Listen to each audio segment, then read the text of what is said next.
Welcome to mass TV. ఆషాఢం తొలి ఏకాదశి పర్వదినాన్ని ప్రజలు భక్తి శ్రద్ధలతో జరుపుకున్నారు. ఆషాఢ మాసంలో వచ్చే మొదటి పండుగ అయిన ఏకాదశి శయన ఏకాదశిగా అని కూడా పిలుస్తారని జగన్నాథపురం శ్రీ వెంకటేశ్వర స్వామి దేవస్థానం ప్రధాన పూజారి రంగాచారి తెలిపారు.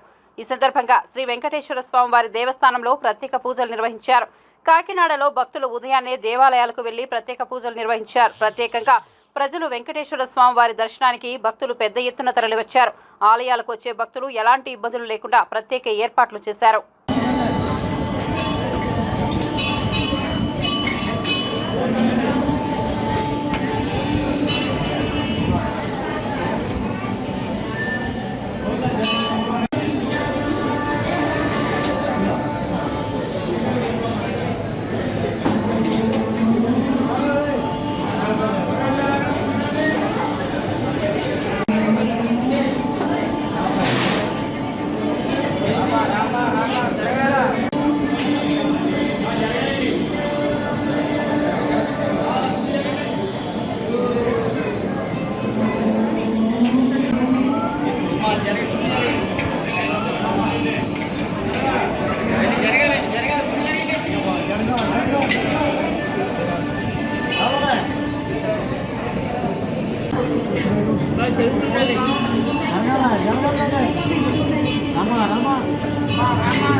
పోగలేం లేదు కదా.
జై శ్రీమన్నారాయణ.